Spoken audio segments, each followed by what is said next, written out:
అంటే ఇదే అవినాష్ ఇన్ఛార్జిగా ఉన్నప్పుడు అనేక దౌర్జన్యకాండలకు పాల్పడ్డాడు. అవినాష్ వస్తే నియోజకవర్గంలో రౌడీయిజం పెరిగిద్ది కాబట్టి మనకి రౌడీయిజం వద్దు, శాంతి మార్గంలో వెళ్ళాలి, మనల్ని ఇబ్బంది పెట్టే వ్యక్తి కావాలని చెప్పేసి ప్రజలందరూ మూడోసారి ఎమ్మెల్యేగా గద్దె రామ్మోహన్ గెలిపించారు.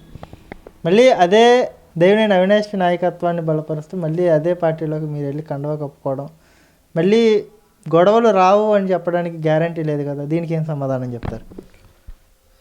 దీనికి ఒకటే సమాధానం అండి. ముద్దపప్పులో ఆవకాయ నెయ్యి వేసుకొని తింటారు. ముద్దపప్పులో చికెన్ కూరని, మటన్ ముక్కని, చేప ముక్కని ఎవరు వేసుకొని తినరు. ఎందుకు? దానికి ఒక బిరుదు పడిపోయింది, ఆవకాయ ముద్దపప్పు, దాంట్లో ఒక నెయ్యి వేసుకొని తింటారు. అలాగే గద్దె రామ్మోహన్ గారు వారు చేసిన సేవా కార్యక్రమాలు ఏంటండి, వారి డివిజన్లోకి చేసింది ఏంటండి, అలా తోకచుక్కలాగా వచ్చి తోకచుక్కలాగా వెళ్ళిపోవటమేనా వారు చేసేది?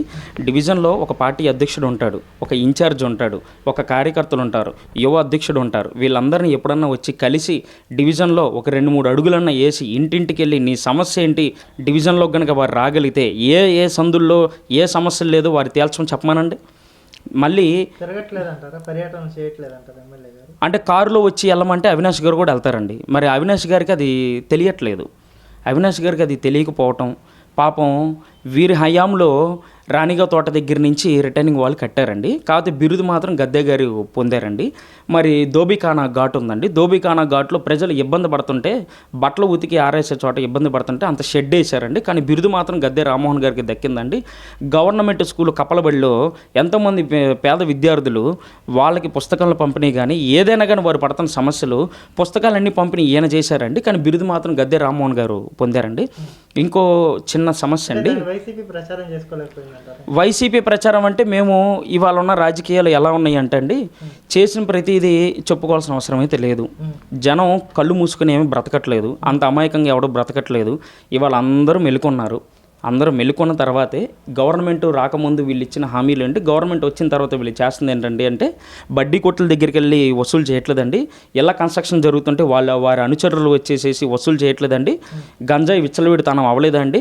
అంటే వీళ్ళు చేసేయన్నీ వీళ్ళు చేసేసి దేవినేని అవినాష్ గారి మీద నెట్టడం ఎంతవరకు కరెక్ట్ అంటారు? అంటే వీటన్నిటి వెనకాల ఎమ్మెల్యే గారు హస్తం ఉందని మీరు భావిస్తున్నారు ఏంటి? అంటే పాపం గద్దె రామ్మోహన్ గారికి ఏం తెలియదండి. కానీ గద్దె రామ్మోహన్ గారు వారి అనుచరులు వారికి అన్నీ చెప్పి అయితే చేస్తారండి. ఎందుకంటే వారు పాపం నిదానపరులు, మంచి వ్యక్తి, గుణవంతులు, వారిదైన శైలి, 6 అడుగుల ఆజానుభావుడు, వేణుగానంతో ఎలాగైతే ఒక పాటని మైమరిపించి గోవుల్ని ఆకర్షిస్తారో, వారు కారులో వచ్చారంటే 2-3 వస్తారండి. డివిజన్లో సమస్యల గురించి కంటే డివిజన్లో చుట్టం చూపుగా వచ్చి కారు 2 రౌండ్లు వేసి మాత్రం వెళ్తారండి. అది వారికి తెలిసిందైతే, డివిజన్లో వారికి తెలిసిందైతే. మరి అవినాష్ గారి మీద అంత పెద్ద పెద్ద ముద్ర వేశారు కదండి, ఏమని రౌడీ మోకలు అనే పెద్ద పెద్ద మాటలు వస్తున్నాయి.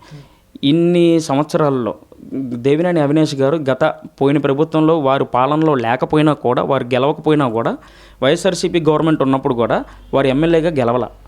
మరి నియోజకవర్గంలో వారు చేసిన సేవా కార్యక్రమాలు, వారు చేసినన్ని పనులు ఎవరండి చేసింది? రిటైనింగ్ వాల్ దగ్గర నుంచి మొదలు పెడితే, ధోబీ ఘాట్ దగ్గర నుంచి మొదలు పెడితే, కృష్ణానది ఒడ్డున ఉన్న మెట్లు ఏదైతే ఉన్నాయో, రివర్ ఎక్కువైతే నది నీరు ఎప్పుడైతే పెరుగుతుందో అక్కడ మెట్ల దగ్గర నుంచి మొదలు పెడితే కరెంటు సమస్యలు కానీ, డ్రైనేజ్ సమస్యలు కానీ, వారున్న పరిపాలనలో వారు గెలవకపోయినా కూడా, వారు చేసి వారు ఎమ్మెల్యే కాలేదంటే వాళ్ళు కాకుండా చేశారండి. వారు కాకుండా చేశారు. ఆ టైంలో మేమంతా టీడీపీ గవర్నమెంట్లోనే ఉన్నాము.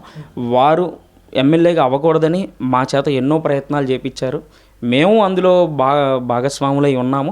ఈరోజు ఎవరు నిజమైన ఎమ్మెల్యే, రేపు ఈ రోజున ఎవరైతే ఎమ్మెల్యే అయితే మన డివిజన్కి ఒక న్యాయం జరిగిద్ది, నా ఇంటికి ఒక న్యాయం జరిగిద్ది, నా ఇంట్లో భార్య పిల్లల గురించి, అమ్మ నాన్న గురించి నేను ఎలాగ ఆలోచిస్తున్నాను, తూర్పు నియోజకవర్గం మొత్తం మీద కూడా అవినాష్ గారు వస్తే ఇంతే న్యాయం జరిగిద్ది కదా అని చెప్పి మేమందరం అదే ఆలోచనతో అయితే మేము ఉన్నాం. ఓకే, అదండి. ఓవరాల్గా గద్దె రామ్మోహన్ గారికి దేవినేని అవినాష్కి ఉన్న తేడా ఏంటి అంటే, ఇప్పుడు మొన్నటి వరకు గద్దె రామ్మోహన్ గారిని దగ్గర నుంచి చూసారు, ఇప్పుడు రీసెంట్గా అవినాష్తో ట్రావెల్ అవుతున్నారు కదా, ఇద్దరిలో సిమిలర్గా ఏం క్వాలిటీస్ ఉన్నాయి, ఇద్దరి నుంచి ఏం నేర్చుకోవచ్చు అంటే మీరేం చెప్పుకొస్తారు? అంటే వీరు నిత్యం ప్రజల్లో తిరిగే వ్యక్తి అండి దేవినేని అవినాష్ గారు. గద్దె గారు తిరగరా? గద్దె గారు తిరగరా అంటే కాళ్ళు అరిగిపోతాయి కదండి. కాళ్ళు అరిగిపోతాయి. అంటే ఎక్కువసేపు నడిస్తే మోకాలు నొప్పులు వస్తాయేమో అని చెప్పి ఆయన కారులో అయితే తిరుగుతారండి. నిత్యం వారు కారులో ద్విచక్ర వాహనం, ఎలాగైతే మనం ద్విచక్ర వాహనం అనే మా ఊత పదం ఒకటి ఉంటుందండి, వాహనాన్ని నిత్యం నేను డివిజన్ మొత్తం తిరిగాను, డివిజన్ మొత్తం నేను చక్కర్లు వేసాను అన్నట్టుగా డివిజన్ మొత్తం ఆయన కారు మొత్తం తిరుగుతూ ఉంటుందండి. కానీ అందులో ఆయన ఉంటారో లేదో తెలియదు, కానీ ఆయన సీనియర్ నాయకులు ఎవరైతే డివిజన్లో ఉన్నారో వారి ఇళ్లలో మాత్రం కూర్చుని పార్టీలు విందు వినోదాలు మాత్రం చేస్తారండి. ఇప్పుడు అవినాష్ గారు ఉన్నారు. అవినాష్ గారు ఒక టిఫిన్ వేసే బండి దగ్గరికి వెళ్ళి, పిన్ని ఏమైనా కష్టం ఉందా, అమ్మ నీకేమైనా కష్టం ఉందా, అక్క నీకేమైనా కష్టం ఉందా అని అడిగే వ్యక్తి దేవినేని అవినాష్ గారు. అదే గద్దె రామ్మోహన్ గారు వచ్చారనుకోండి, వారు అడిగే ఒకటే ఒక విషయం, అమ్మ నీకు తోపుడు బండి కావాలా, ఏ బండి కావాలంటే చెప్పండి అమ్మ, నా బొమ్మేసి ఇస్తానని చెప్పడం తప్ప వారు ఏం చేశారండి? ప్రజల్లో ఒక్కరన్నా ఇన్నేసి ఓట్లు వారికి వేసి వాళ్ళని గెలిపించుకున్నందుకు వారు కనీసం ఒక డ్రైనేజ్ సమస్య తీరుస్తే చాలండి. మాకు ఇళ్ల పట్టాల గురించి దేవుడెరుగా. 3 బార్ అండ్ రెస్టారెంట్లకి వారు పర్మిషన్ ఇవ్వలేదని కనుక నిర్ధారించండి. తూర్పు నియోజకవర్గంలో వారు ఇప్పుడున్న హయాంలోనే, వారు గవర్నమెంట్ వచ్చిన తర్వాతే 3 బార్ అండ్ రెస్టారెంట్లు కొత్తవి ఎందుకు వచ్చాయండి? గద్దె రామ్మోహన్ గారు ఆధ్వర్యంలో ఆక్షన్ పెట్టారు, పాడుకున్నారు, వచ్చినాయి. ఆక్షన్ పెట్టుకొని పాడుకుంటా వచ్చాయంటే మరి పోయిన గవర్నమెంట్లో కూడా ఉండాలి కదా. అప్పుడు ఎవరు పాడుకోలేరంటారా? గవర్నమెంట్ అమ్మిందని అసలు ఆధారాలు లేవండి.